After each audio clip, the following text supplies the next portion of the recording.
Journeyman Chronicles.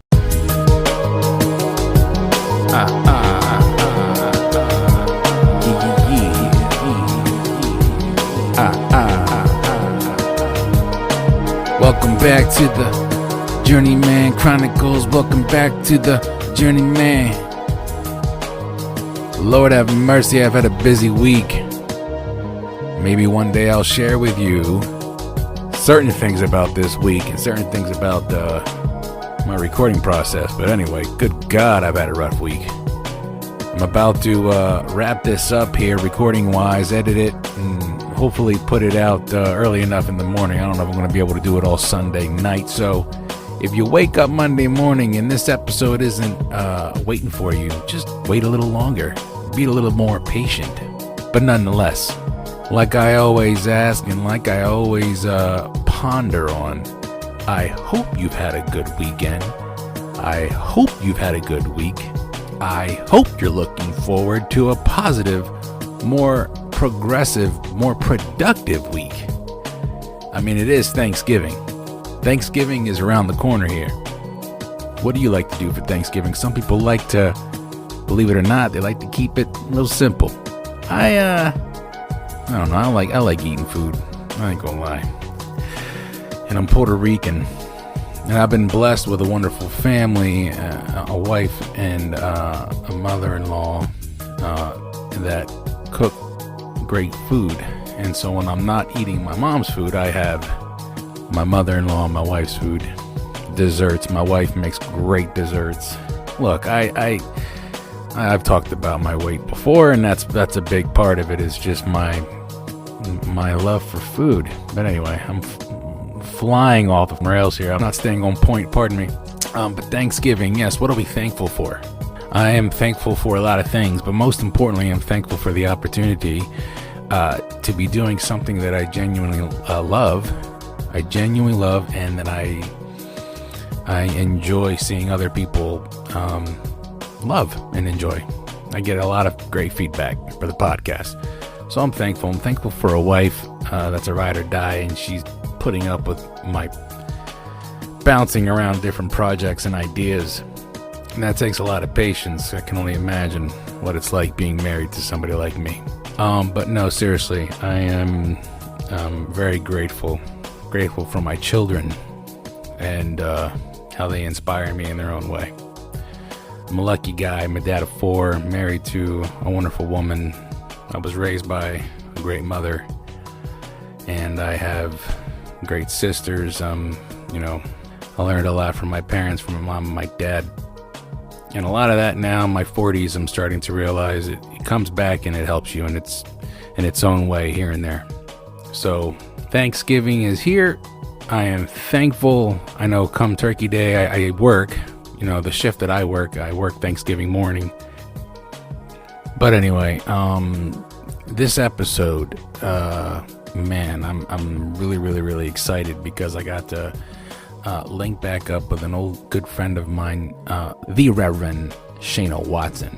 I hope she laughs when she hears that, because she doesn't really want me to refer to her as that, but out of respect, because I'm all about respect, I need to make sure that you all understand.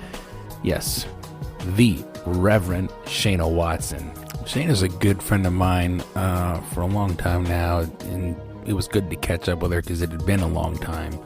But she's just always been a pleasant person, and to catch up and find out what she's been doing with the church and how her and the church get involved with the community. I say how, not lightly. There's so many different ways that they get involved, and Shayna shares that and breaks it down. It's really enlightening to hear. So I hope you enjoy this episode, because she's going to share that. She's also going to share, her theology and pop culture, fanatical life, I guess you could say that.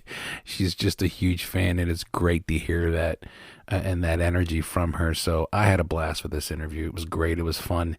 And I hope you enjoy it as well. So let's just get this started. Here we go. The Reverend Shayna Watson, Journeyman Chronicles, episode 12. Okay, so I know that you're heavily involved in the church. Before we get started, do I address you as Shayna?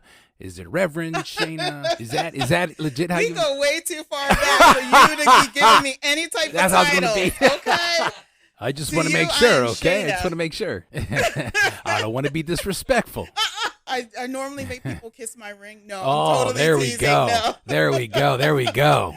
But some folks refer to me as Reverend or Mother, but please just call me Shayna. Thanks for asking. Tell me about how you got into what you're doing now, because I'm sure you started going to church as a young child. I mean, was that involved in your life at a young age? Yeah, I grew up in the church, in what we have now grown to call the Black church tradition in America. I grew up on Church of God in Christ, and I loved attending. That's where a lot of my family members were, my friends were.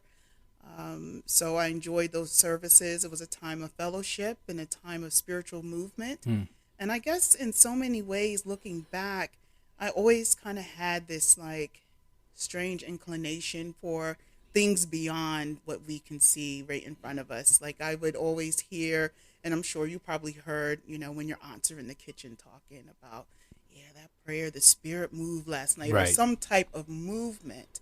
So there's this cultural aspect that undergirded the religious aspect. There was something within the Black community and in most communities of color that we brought with us in terms of that strong belief, that blind faith that's beyond what we could possibly imagine. So church was that place of for collective mourning and grieving, and also a time for celebration. So when one person was going through, we all felt that weight. When one person was celebrating, we all felt happy for them. So it was my earliest experiences of empathy and understanding and leaning into the phenomenon, the supernatural and this God that we couldn't see. So I was quite fascinated with church and all of the activities earlier on in my life. So. Let me just get this mic just a little closer to you. I'm sorry. I don't want you to be uncomfortable. So do I need to? Okay. Nope, you're good. You were thinking like that at a young age. Absolutely. You were already thinking on levels. I guess so. And again, I can only say that now looking back. Sure. But when I was younger, it just seemed like such a normal aspect of life in terms of what my family was talking about, in terms of what we would talk about in the community, watching sci-fi, whether it's Star Trek or back in the day, I grew up watching Buck Rogers. So, we had all of these, what is now has a genre of sci-fi fantasy. There's all these subgenres now. Before it was just sci-fi. But there was always this aspect of belief and the sky's the limit. Well, what does that mean? And obviously, if sky's the limit or the universe is the limit, then you have to be able to see beyond the reality that you've been given. So if you're looking outside on the street and you live in some of the rougher areas and someone's telling you, you have to, dream big, you can be anything you want to be. You have to believe in yourself beyond what is right in front of you. So it wasn't far reaching for me to believe in God or to believe in aspects of the spirit. Dreams. I used to dream a lot, and I would hear about other people dreaming and like, oh, that was a premonition. Like how many goats were in that dream? 3. Yeah, oh, then you must be pregnant. There's always something like symbolic about, these visions and dreaming. So I was always fascinated about that. And I think at the time I just kind of maybe thought I was a little strange or weird, and I still think that, but I own that. I totally claim it. Well, that's good. I mean, I think I'm weird. My wife still loves me, and my kids think I'm weird, but I'm hoping when I get older, they'll look at me and be like, Dad, you're not that bad. Yeah, you'll be so cool. Tell me about, how do you think about dreams? Do you read into them? Are you the type of person that reads into your dreams or what? For sure. Yeah? No, absolutely. Yeah. I haven't really taken the time to appreciate my dreams lately. I mean, my sleep has been so restless, probably similar to others during pandemic, but I do take dreams seriously. And yes, sometimes I do think it's something in our subconscious that's being made manifest. Like if we're stressed about something and all these other uh, dream aspects, like this is really a symbol of what's happening in your waking life. And I also believe that there are things spiritually at work while we are sleeping that, we might not have a clear human words or understanding to really comprehend at the time. Yeah. But then as days pass, time passes, you look back like, Yeah. And I do think that some things come to an understanding, in time. And part of my spiritual journey at that age, I don't know if you remember this, you probably don't, but I was 12 going on 13, and I share this story a lot, but a lot of my spiritual journey, and again, not knowing it at the time, led toward priesthood was when my father died. I was 12 Yeah. going You on were at 13. We were at Wheatland, yeah, and that like shattered my world. You have this formula that you live by. You go to church every day, you pray, you show kindness and generosity, and then everything will be all right. Well, unfortunately with his death, it kind of shattered that. And it's like, well, what's next? What happens?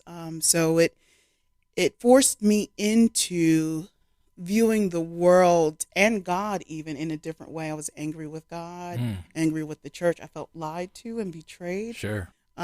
So there were all of these emotions at that young age, or growing adolescence, that I had to wrestle with. And I really believe that was a catalyst in leading me toward the priesthood. You had brought up your dad. Was he involved in the church when you were young? So did you continue it then after he passed? Is that where you started, where you're at now? Not so much. I fell out with God. Like me and God, we were like boom, boom, pew, pew, pew.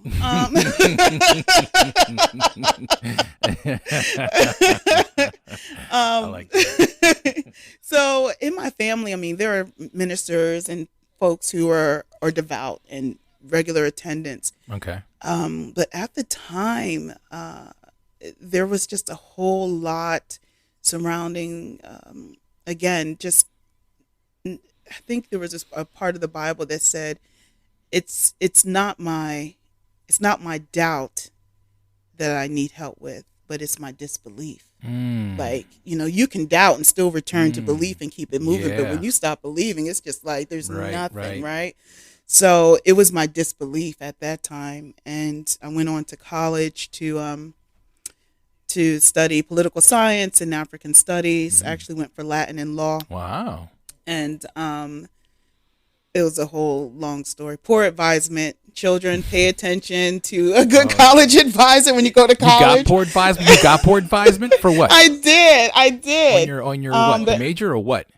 Yeah, on my major. Wow. I was so upset because I went there for one thing. He was just like, oh, we don't have it available. And it wasn't discovered until my junior year. Gotcha. That it was available, but it was under a different name. So, so 3 years in. 3 years in, and I had already had enough credits for what I already had, and so I just spent my last year overseas. But yeah, so I didn't really have that aspiration because women weren't ordained at the time. Okay. So I didn't, but women still have roles in the church that were quite prominent. You can teach, you can be an evangelist. So there were all of these role models in a way, but just women weren't allowed to be ordained. So I didn't have that example. Gotcha. So it wasn't until in later years, in recent years, that someone had invited me to discern ministry in the Episcopal Church, where I then became ordained. Where were you when you were ordained in life? Was there a time, because you were upset with God? I'm assuming that took some time. God and we did this dance. Yeah. So I think a lot of people have done that dance. Right, we do this dance. I've done that dance. You did the dance. Sometimes I find myself maybe shadow dancing, but I know where I'm at. I guess I think that's the whole doubt and disbelief situation that you were just alluding to. For sure. And sometimes you're doing the kid and play, right? And sometimes you're, doing the cha-cha slide, and other times you're doing the tango. Like, it's very intimate, and you're just, and other times you're just like cheer dancing with God. So, so I guess I'm making a super long story short, but just to highlight a few points in between. Nah, go ahead. Don't worry about it. Oh, Go for it. Take your time. well, thank No you, rush. Felix. This is. I feel like this is like a therapy session. This is it. I'm on the couch. I'm on the couch with Felix, y'all. On the couch. The journeyman on the couch. Journeyman on the couch. I love it. So during that time of again feeling all the feels after my father's death, and coming to learn more about just churches in general. I consider myself to be an ally to the LGBTQ plus community, Okay. and I understand that that practice isn't as prominent in a lot of our churches of color, and Sure. there's a whole history of that, and I get it. Um, and so there were like families who had been excommunicated and things, or sat down, that I took offense to, but I didn't understand, Right. what that meant biblically, what that meant about me, and what is that saying about the church as a whole in terms of really being an inclusive and warm and welcoming place, and saying that you're Christian, but yet you're excluding and being hostile toward a Mm-hmm. certain people. And so I didn't understand how that worked. Like, how can you be Christian and tell people that they're not welcome? Like, Exactly. I don't know. Like, I still have a difficult time with that. And that includes any aspect of life, whether it's gender diversity, ethnicity, race, abilities. Like, I'm like, we're the church. Aren't we supposed to be a safe haven Right. and a refuge for all Right. people? So I was also grappling with that in the wake of my father's loss. Mm. So during college, I would go to some church services, but not a lot. Okay. And I explored other aspects of worship and beliefs. So I went on a semester at sea study abroad program. I don't know if you remember Oh. semester at sea No. programs. It was featured on, it was like Real World. It was like a popular show on MTV once, and they did Oh. a Real World Rules or whatever it was. So I went Yeah. on the semester Okay. at sea movement, and I got to like, it was literally like traveling the world in 80 days. Wow. So I visited Japan and China and Vietnam and Malaysia and India. Went there Wow. twice. Kenya, South Wow. Africa, Brazil. Oh, my favorite. And Cuba was our last port of call, and I heard Fidel speak, and then we Wow. poured it in Florida, and in each of those countries, I saw how the indigenous movements embrace God, whether it Mm. was one God or a pantheon of gods. But either way, it brought them meaning and comfort. And so I'm like, why is Christianity like, why are we so Yeah. violent and Right. exclusive? And everyone else is so willing to embrace us, but we're just Right. like, no. It's so inspiring to just see Yes. other cultures, how they interact with their God, and it's a beautiful thing to just be able to experience that.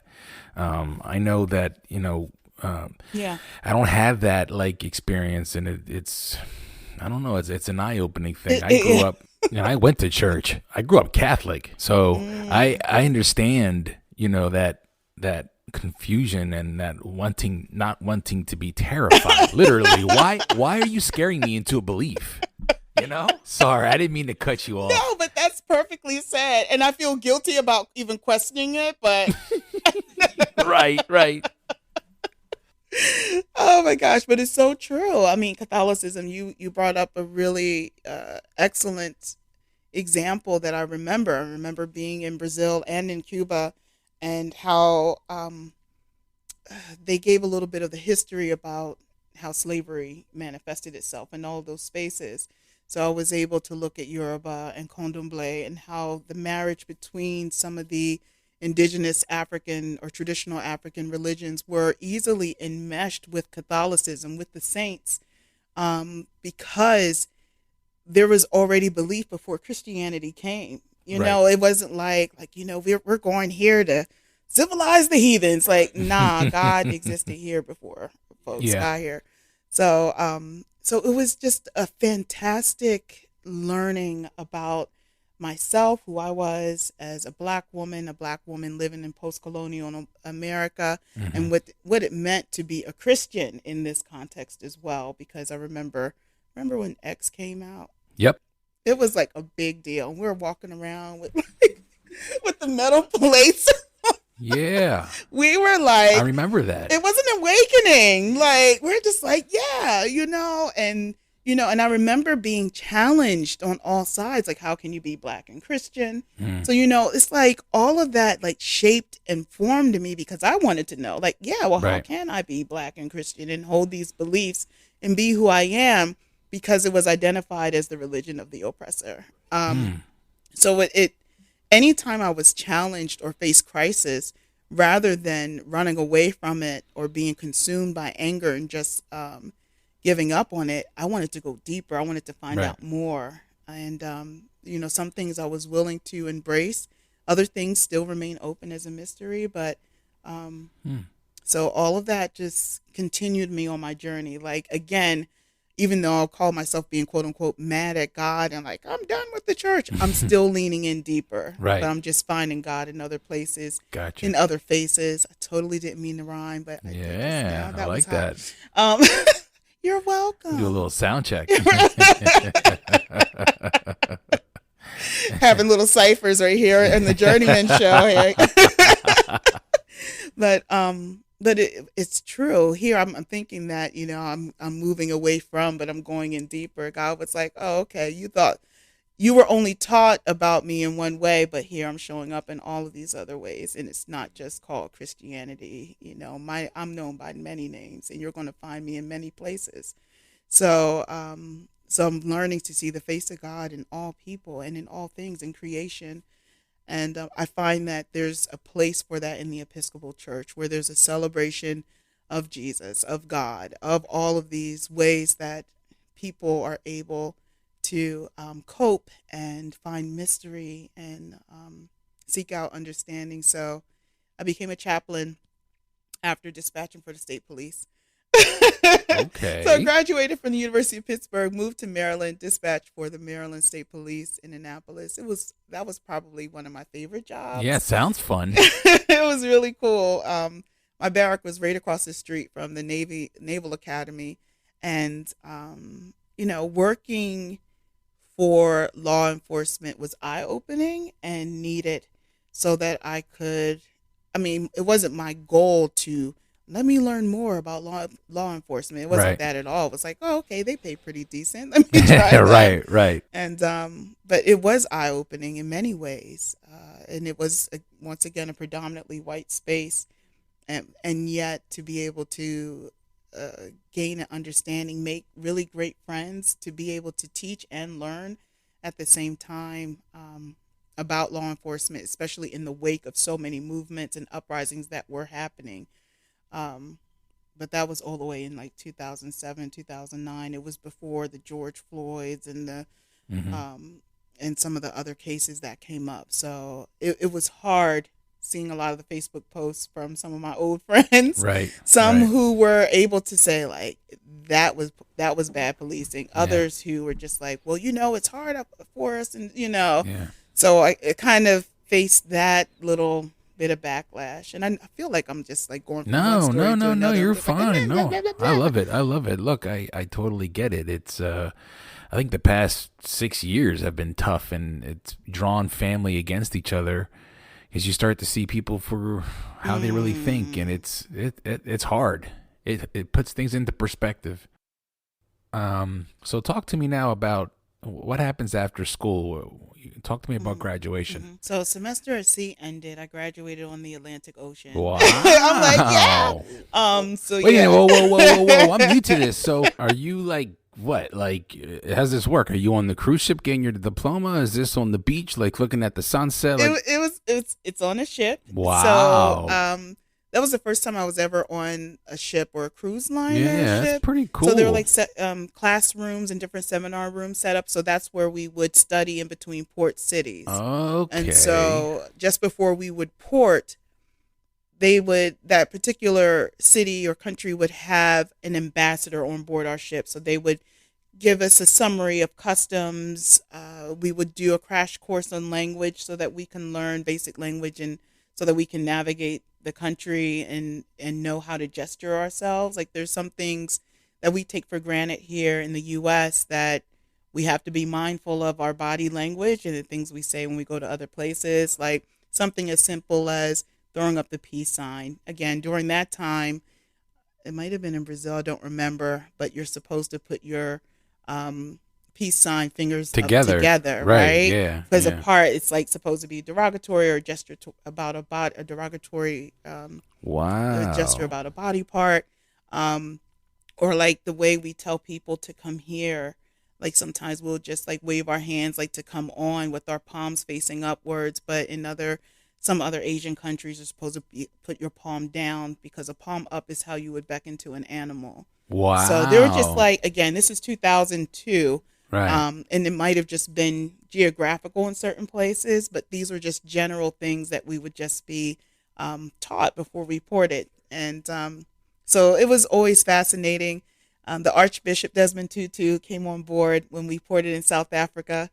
And so he is just this incredible force, this dynamic energy. And so that was really powerful to have gone to different countries in Africa for the first time and to be in the motherland. I was like, yeah, we are right. Right. And then I get there and then some of my Kenyan brothers and sisters, they were like, so explain how Black people are American. I'm like, oh, Lord. Have you heard of 1619? So there was like this break in communication about how we all existed. And so it was quite a fascinating journey, one that I do think sometimes, or at least at times, I over romanticized as to how it would be. And then there's that like reality check. Like, sure. Yeah. I think everybody does that. Right? I do that. So, but yeah, so there was a span of time between semester at sea or when I graduated, because that was my last semester in college. So 2002, I was done with Pitt. And so as the ship was sailing across the Atlantic Ocean, they had a little ceremony for us. So that's so cool. That is so cool. So that's kind of cool. So between 2002 and 2011 was when I first started doing chaplains. Oh, wow. So that's a huge gap. A big gap. So, you're fed the rhetoric. You go to college, graduate from college, and you'll come out and you'll make like $1 million. Oh, yeah. Right? Yeah, sure. Again, with these formulas. Like, do this, and this. And I'm like, I'm doing it. But I'm like, hustling, trying to make $24,000 at the time. Sure. I'm working like 3 jobs. I have to get a car. So, not what you thought you were going to be making when you got out of college. I'm like, where's my $1 million? Yeah. But I have $1 million in student loan debt. There you go. That's where the money. Here's $1 million. That's where they get you. It's like the genie wish, like you got to be careful what you ask for because there's always a cost. Life. Reality is so hard. So I ended up just working, like doing like nonprofit work and like customer service stuff. So, but I loved all my jobs. Always met a lot of great people, and I always was that back in Lancaster. That was back in Lancaster. So after Pitt, University of Pittsburgh.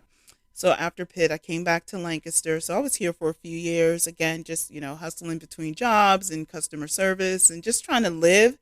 And then one of my roommates who I lived with during college had reached out and said, hey, I'm moving back down home to Baltimore. Why don't you come stay? I'm like, okay, cool. So I started looking for jobs in Baltimore. So I landed a job at the United Way for a little while before going to the state police. So the commute was, it was challenging commuting to downtown Baltimore. I know that people will probably listen to this like, yeah, you haven't lived in New York. I have not lived in New York. I can only imagine.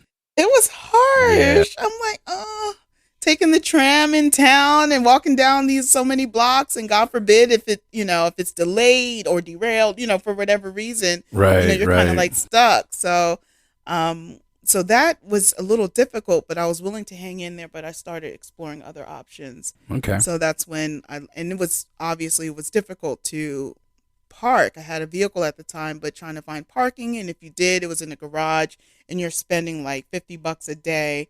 So it was just the Wow. cost didn't quantify it as well. Yeah. Well, So if you had that $1 million, you would have been able to I take care know, of that right? without any problem. Exactly, but I did have the $1 million, right? But Yeah. I, Yeah. I Yeah. couldn't. Yeah. Yeah. Yeah. Yeah. Well, I guess It's we gonna keep be a telling thing ourselves now. that, right? Yeah. So it was just difficult with transportation, and I learned a lot about the United Way and all of its charitable kindness, and I learned also the how the sausage was made. You know, you learn the beautiful parts and the Yeah. not so good parts. Right. But at that time, I wanted something different, something a little more. So I actually considered a job in law enforcement, and I also Hmm. went back to my military. Like I wanted to be in the Marines because there was Really? there was this commercial that was out about it, and it was like you can make your body into a weapon. And of course, I watched way too many Chuck Norris movies. Yeah. Yeah. Well, I think we all did. Okay, Chuck Norris could be in anything, honestly. I should have put out a disclaimer. You're going to get all sorts of pop culture quotes and references during this entire interview, during this entire conversation, because that's what 80s babies You do. really do. Um, we had the best era Hmm. of movies, We did. everyone. We did. They were dope.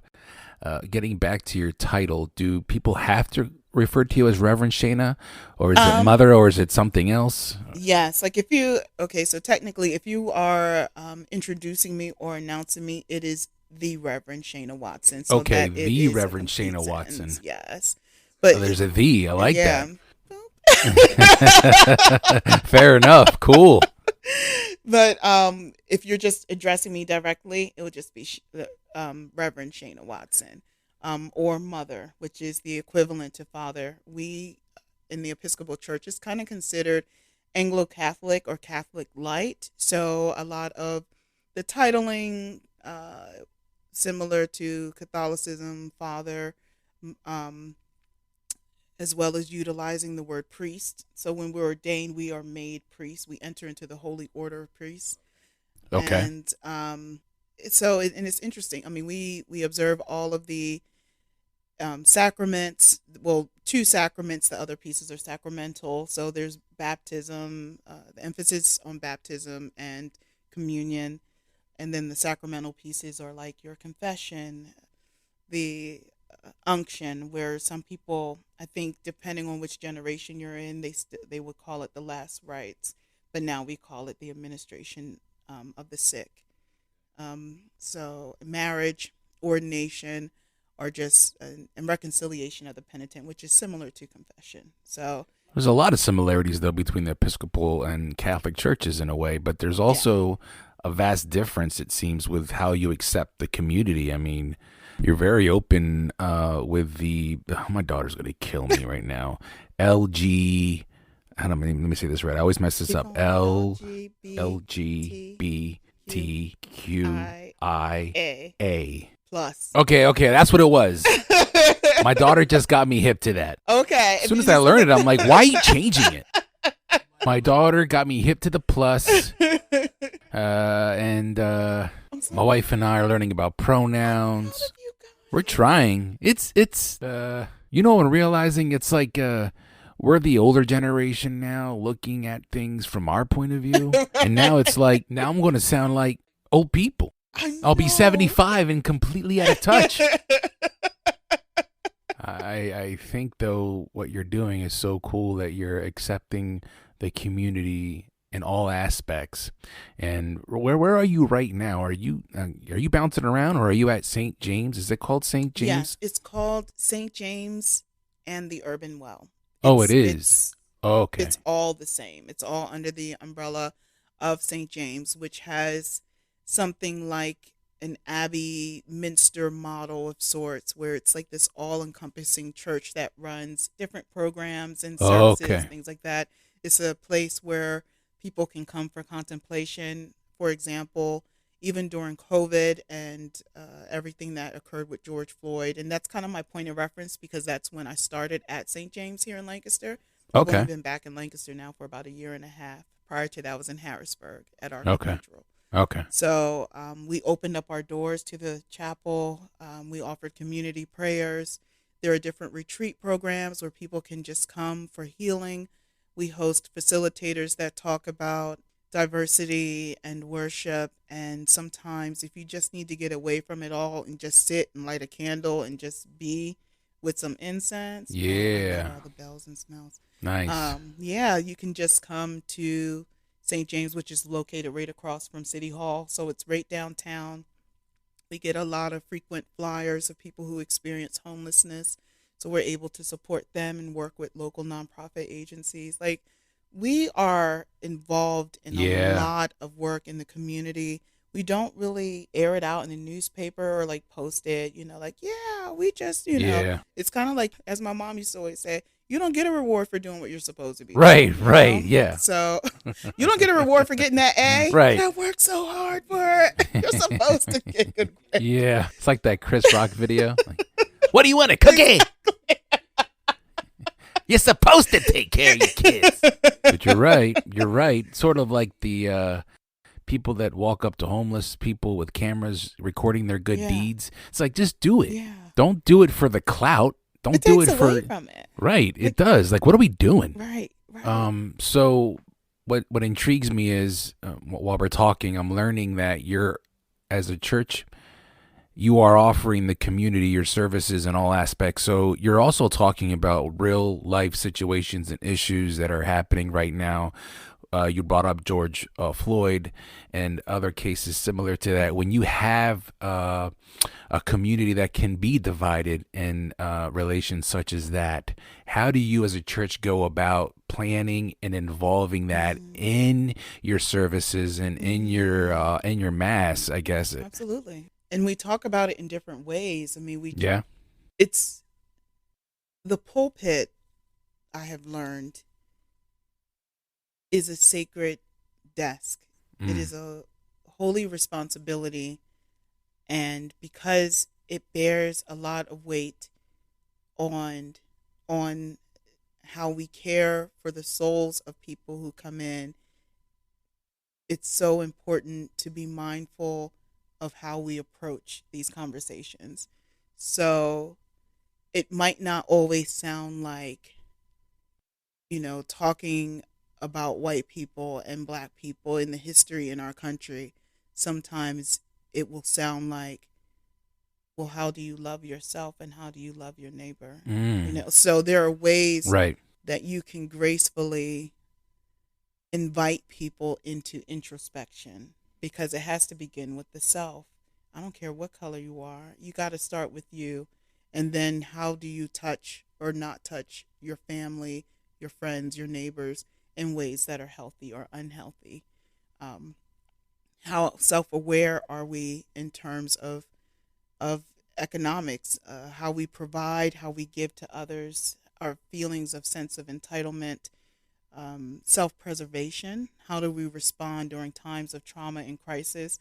And from my understanding, the basic primal response is fight, flight, or freeze. And where are we in that? Especially if we are challenged on racist or supremacist notions, like a lot of times people want to put their guards up, like, I'm not a Yeah. So those conversations, obviously, I mean, you only have a little bit of time in the pulpit. How do you utilize that space to teach or to prophesy, if you will, about the good news or what is going on in the world? And that might not necessarily be the best time to introduce a very new topic to someone who might be just returning for the first time. Right. And, they just lost their parents to COVID and you're sitting there, so really reading the room, being mindful of what's happening in the news, in the world, in our communities. And I know for St. James right now, it's just a heavy season. We had a lot of parishioners lose parents, lose siblings, lose children over the past year. Not all of them COVID related, so We run an NA group on Tuesdays and Thursdays. So we have Pulse on the addiction and recovery community. All through COVID, we had our doors open Sure. because for them it was like, no, there are other things more important than COVID that are taking our lives, and we need to pay attention to addiction and overdosing. And so we open our doors to an NA group to meet, and we Great. hope to deepen that by hosting addiction and recovery retreats. We're calling it the 11th step because the Okay. 11th step is the part about is spirituality and self-care. I mean, Mm-hmm. all of it has some Right. type of spiritual connotation, right? You're always supposed to acknowledge a power higher than yourself, and for some it was alcohol. And Okay. so, but what does that look like now on the healthy side of things? So it's about relationship. And so, so those are a lot of the things that we're talking about. We're talking about self-care, physically, mentally, spiritually. We talk about racism, heterosexism, uh, cancer. We talk about couples who struggle with fertility. I mean, you name a topic and we have covered it somehow, but you only have 52 Sundays. Yep. So you kind of focus on like broader themes. So, when the Catholic scandal happened, when a lot of things were coming out about priests who had had mistreated and abused their position of power over young children, we named it. And that's Mm. the thing. Like, I feel like the church has hidden so many things to try to protect people from, and I Yeah. use air quotes around that because we think we're doing a service and we're really not. Mm. Not talking about sexuality in terms of a healthy way, like being comfortable in your bodies, and what does consent look like and sound like, and how is God calling us to be better human beings in terms of taking care of each other. Because I remember having conversations with my little brothers from the time they were growing up. I'm like, look, just because you are stimulated, it does not mean it's consent. If you did not say yes, and if they did not ask us, and if they threaten to kill your family, I don't care. They're not going to kill us. So, you have to get. So there's like this whole thing. And that's part of, even in our youth ministry, we converse about. I mean, it might not necessarily be as graphic or as vulgar as, in my family, in my household, but rather I do share with them, make sure you're talking about consent, and if there's a power dynamic, and if you feel fearful, and if it makes you feel uncomfortable, go to someone you trust. So at least offering that platform of outlet, like talk to someone, let someone know. Um, and most of the time, it's just fear of consequences, fear of ramification. So when hashtag Me Too came out, people would complain, like, why did they wait 20 years to confess? Yeah. Well, Yeah. you know, That's a tough one because right? it's like, on one hand, as a father of three girls, one who's 19 years old, my oldest, you become very protective and defensive, and you know how men are. But then on the other hand, you're like, you know, men have been accused of things, and so there's this dynamic and this tug of war. And yeah, we can sit here, Mm-hmm. we can say it's about money, but why does that have to be our first immediate response? And that's what bothers me. It's just a shame because I tell you right now, if my daughter were to tell me about something that happened 20 years ago, You're going to be ready to well, go. yeah, I'm not going to sit there and go, why'd you wait 20 years to tell me? Right. If anything, I want to know, like, was there anything that I did to make you feel like you couldn't have told me anytime sooner? Sure. See what I'm saying? That is a lot to manage, and especially for women in this day and age. I mean, I guess in any day and age, we're talking about a man's world for so long now. Yeah. How does the church handle something like that? I mean, you're talking about women that are scared to say things, and you're trying to provide a service where they can be free to speak. How do you manage something like that? Sure thing.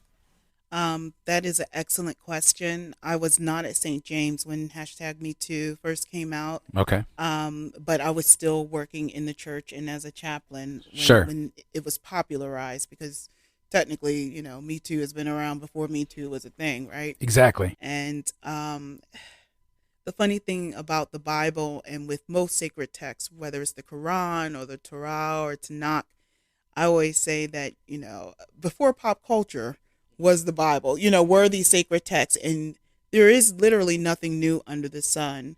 So in the Gospels, there's a story about a man who would just lay beside a river and he needed to be healed. But then every now and again, it was like once a year, the angel, as the story reads in the Gospel, will come and trouble the waters. And when the water was troubled, that was the time when you entered into the water to get a healing. And for whatever reason, this person who laid beside the water never went in. And then finally, Jesus comes along and says, go on in. And the point of the story was that, well, he was never invited, or people would walk over him, or they would pass by him. Hashtag Me Too is just that. People have been passed by, or their voices have been silenced, or maybe they saw other women or men even stand up for themselves and get fired or be shut down. So if I see that happening to other people, then I'm going to be silent too. Right. Until there's like a massive number of people coming forward. That would give me more confidence to tell my story and to be believed. And I think sometimes we are socialized to distrust or discredit someone who is either poor or a person of color or of a different gender.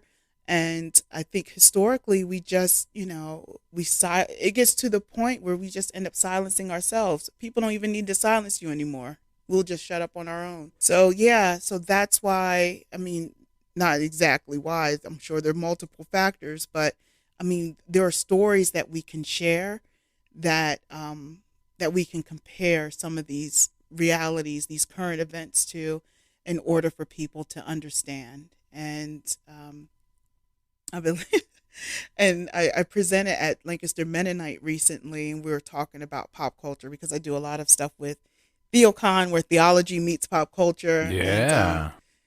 And I just talked about the power of storytelling. Like sometimes we can see ourselves better when it's not so close to home. And I always use the story about how the prophet Nathan was talking to King David about himself. And when he gave King David this example, King David, he asked him, he said, well, King David, what would you do to this man in the story? And King David was like, oh, he needs to be killed. He needs to be locked up. And then Prophet Nathan says, oh, well, that man in the story is you. And then David was like, oh, that was me in that story. Okay. There's something about removing a situation from oneself and presenting it. Right. And I feel like, and that's part of the reason why I enjoy popular culture so much, whether it's in music, movies, video games, it has a way of telling the story. And as we're sitting back, when we all saw what's Cameron's name? He did Avatar with the blue people. James Cameron. That's right. We're all watching Avatar. We're like, the sequels are getting ready to come out. What? I didn't mean to get you excited. Sorry. So, we can sit there and watch these movies or read stories, A Wrinkle in Time, but we see ourselves in these characters. We see certain groups of people. We're like, we all know that's the black folks. We're sitting there like, everyone else is like, no, he's talking about the poor versus the rich. I'm like, we all see ourselves so differently. Right. And so that's part of the way, or to me, one of the most impactful mediums that the church has. And that's the power of storytelling and connecting it, both the challenges and the pieces that affirm and validate in church. You had brought up TheoCon, which I'm glad. What kind of are you into comic books? Do you consider yourself like a comic book head, or are you? I'm a lazy comic book head. That's fair. I like comic book adapted. So this is a confession. I'm showing my vulnerability now. There you go. I am a fan. I love the artistry. Have I kept up with comic books over the years? No, I've been so lazy. I even watched Neil Gaiman's Good Omens on Amazon Prime. Oh, I'm so horrible. I don't even know what that is. So you have now. Did you create TheoCon? Yeah. Talk to me about what sparked this idea of pulp culture meets theology? Because I never would have thought of anything like that. So I will credit others who when I was doing the research for the name and the creation, that apparently there are other nerdy groups around such similar to mine. So Yeah. I want to like stake the claim on like, yeah, I did this, but I can't. There are Gotcha. others. But Gotcha. with TheoCon, and part of, and I really appreciate how we came to this point in terms of your framing and in looking at my background and different milestones in my life. And a lot of it had to do with my upbringing, with my father's death, some of the things that we grew up on before he had died, the dreams, the kind of like the fantastic, like all of these pieces, um, and my experiences with church. So it was part of a. I'm trying to remember. I was a member of the NAACP at the time. This was like maybe 2014, 2015. And we were thinking of events and fundraisers to do. And I was trying to get us to think more creatively and innovatively about the events that we were doing. Not your typical lecture and everyone sitting down and listening, or your banquet. So I wanted to partner with our local Fulton Opera House to explore different composers of color so Mm. that we can see ourselves in classical music. I also wanted to, and we did eventually collaborate with Barnes and Noble, and I did a panel there, and there were several of us. There were a couple of, what's it? Oh man, what is his name now? I want to say his first name is Joe. I can't remember his last name. He owned the comic book store by the train station. Yes. Oh, it's been so long. There was Todd Spidell from the Lancaster newspaper, and also graphic artist. There were a couple of other folks who served on the panel just to kind of speak to the location. A really good friend of mine, Chris Eden, and the title of the panel was called "From Blackface to Black Panther: The Evolution of How People of Color Were Depicted in Arts and Entertainment from 1830s to the present." Great. So I picked up from blackface minstrelsy in America, and then how people of color have been depicted throughout history, how it evolved. Because during that time, Black Panther was supposed to be released in 2016, but then it ended up not being released until like 2018. So, I mean, we walked through time and the secular influences on arts and entertainment, and even its influence now, and how insidious it has become in how we see one another because of the negative reinforcements throughout time. The whole birth of a nation. And if you didn't have TVs or radios and you see this show coming to town, you're going to think like, oh, all dark skinned people must look like this or act like that, right? Right. Right. And it was like a caricature of these groups of people that they would observe and, enter all of these other groups. And it was quite fantastic. So fast forwarding from that 2015 panel, I think later that fall, I proposed it to New York Comic Con, and we were accepted. So we presented at New York Comic Con as well. It Wow. was outstanding. The room was Yeah. packed, and people were engaged and leaning in. Like, yeah, I remember those Tom and Jerry cartoons. So we were talking about everything. We were talking about Disney and Fantasia, and how one of the black fawns was depicted as like this the stereotypical pickaninny, with the Yeah. plaits, and then she was shunned by the other fawns who were white and blonde. And all of these things, we're growing up on these cartoons, and when you're a kid, like, you don't really know, right? Right. But subconsciously, like, you're picking up on the cues, like, oh, well, obviously dark is bad because they're shunning her.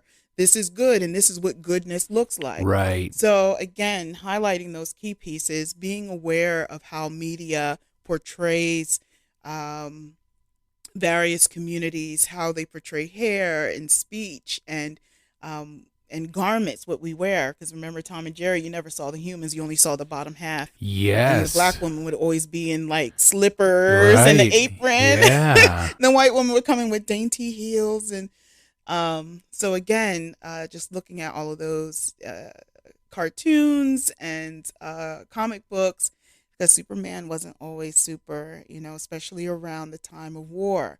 And a lot of those comic book heroes were utilized in American propaganda. So there were, derogatory messages toward Asian people, and and it's interesting because again, going back to Floyd and even kind of the backlash against our Asian brothers and sisters, people were just so shocked. Like, what is happening to America? We're going backwards. I'm like, no, it never left. It was Right. always here. Right. It was just a triggered event. I appreciate that these conversations are coming up, because it is a reminder, though unpleasant, that there's still work to do. And I believe that a lot of things have just kind of been covered or swept under the rug, or, that was so long ago. We're now this new people until somebody dies.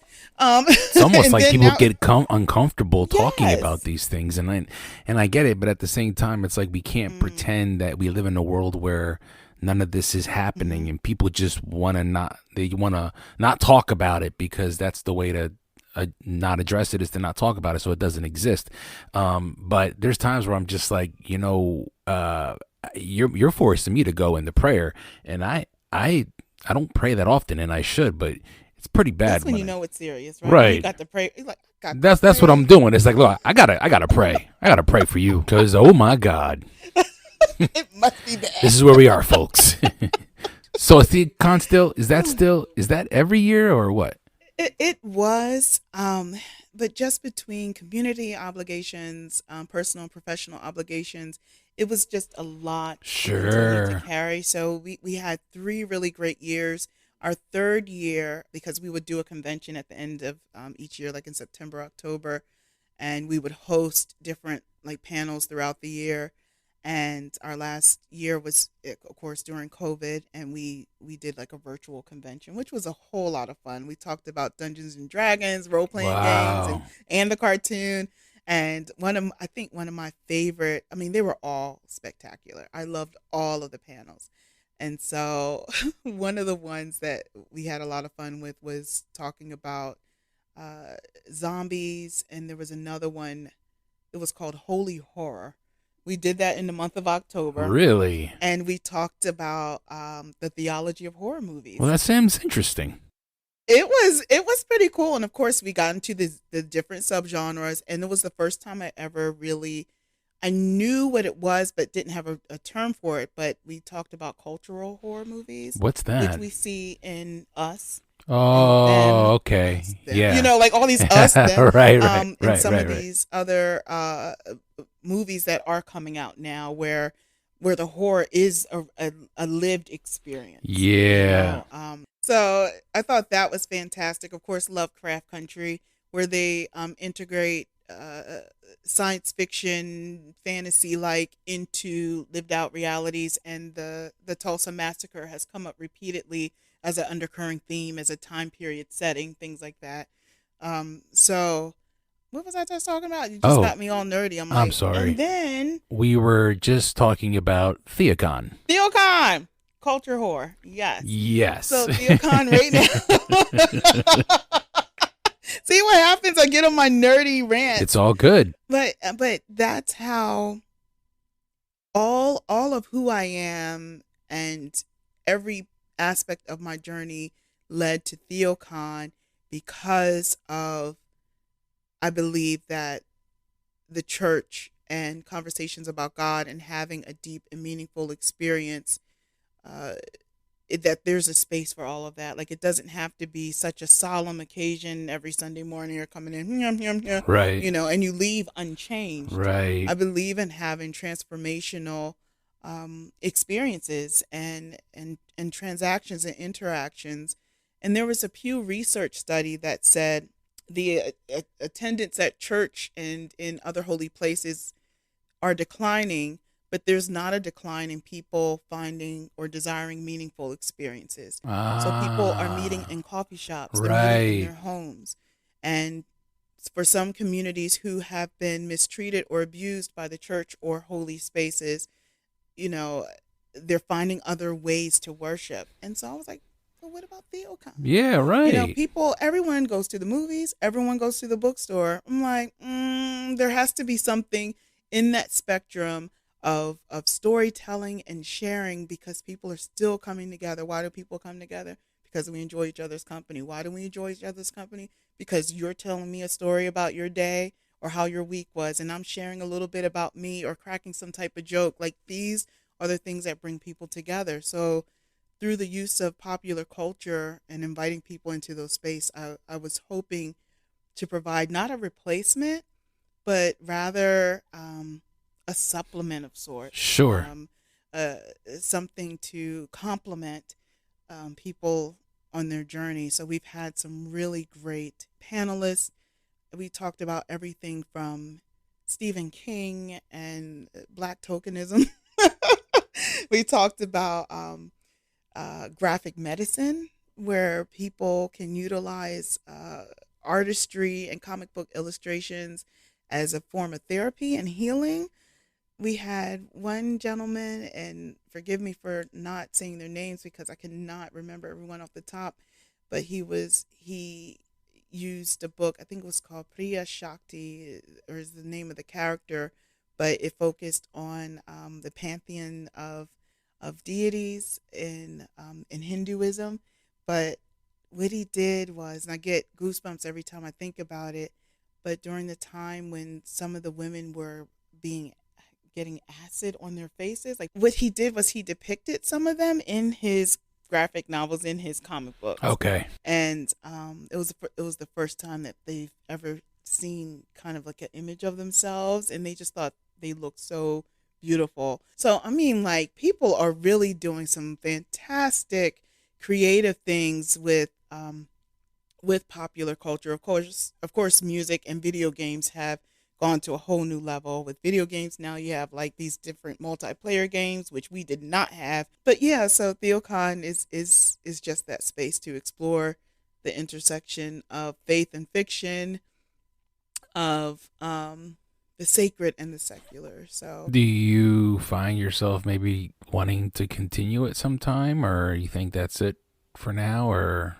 what are you thinking? it's still around. Right now, I'm resting. My team is resting because I did not pull the ship by myself. There were other people who were with me along the way, and they were from other denominations, some, no denomination at all. And everyone was just like fantastic with giving different ideas.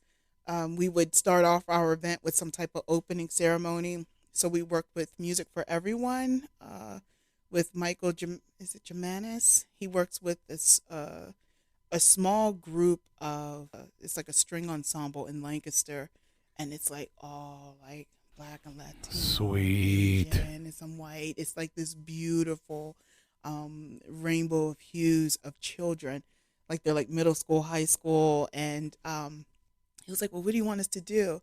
And I said, "Can you guys play some, like, I don't know, pop music soundtracks while I have the movie showing in the background?" So they did. I think was it the theme to Endgame? Oh, It really? was like, yo, it was so dope. Oh man, that They sounds good. It I was love that. The so soundtrack good. is beautiful. So they did part of Star Wars. I think they might have did something from Star Trek. Like, they did all these really great, like, popular pop culture movies and films. And I think we ended with maybe Wizard of Oz or something Okay. like fun and whimsical. So they did like Somewhere Over the Rainbow while, it was showing in the background. It was like so cool. So again, just thinking about ways to integrate it so that it's not just a talking head talking at you, but rather it's a multi-sensory experience. Like, you're seeing it, you're hearing it. We have lunch together, so people are getting fed throughout the Wow, that's day. so And cool. yeah, so just good time. So TheoCon will show up probably in different ways, moving forward, hoping to revamp meeting in person, because it really is, and the group agreed, it really is an in-person experiential event. But now I think we're even more so aware of accessibility issues where, as before, it was just kind of like, oh, we can hybrid some parts, but not all. But now I'm recognizing, okay, well, if there are people who cannot leave their homes for whatever reason who are interested, we want them to be able to access it too. So it would just be a matter of having the funding, and, so that's a whole, oh my lord. Well, maybe sometime in the future, you never know, you can get it back and rolling again. Thank you so much for joining me, Shayna. It's been so long. I've known you since, what, Buchanan now? Oh my gosh, yeah, elementary school, 5th grade. Well, it's not Buchanan anymore. It's, Yeah, it's like now, is it the Dr. Rita Smith played Yeah, I believe so. Yeah. It's been a long time. Thank you. Thank you so Thank you much for for having being me. here. And just like that, episode 12 is a wrap. The Reverend Shayna Watson. Reverend Shayna Watson. Shayna Watson, my friend. Thank you so much for sharing your journey. Graduating on a cruise liner at sea. That's dope. How she is involved with her community and how her church, the Episcopal Church, I didn't mess it up. The Episcopal Church, how they are accepting and loving, how she embraces everybody, and how she's not afraid to really dig deep and talk about the issues that are affecting everybody, all of us. That's awesome. I hope you enjoyed it. Once again, please enjoy your day, enjoy your week, enjoy your holiday. Happy Thanksgiving. Surround yourself with loved ones. Tell some stories that make each other laugh, and be thankful, because this life isn't promised forever. I love you guys. Thank you for following me. I'm grateful for you. Remember to maintain focus and stay continuous through all 4 seasons. My name is Felix C. Arroyo. These are the Journeyman Chronicles.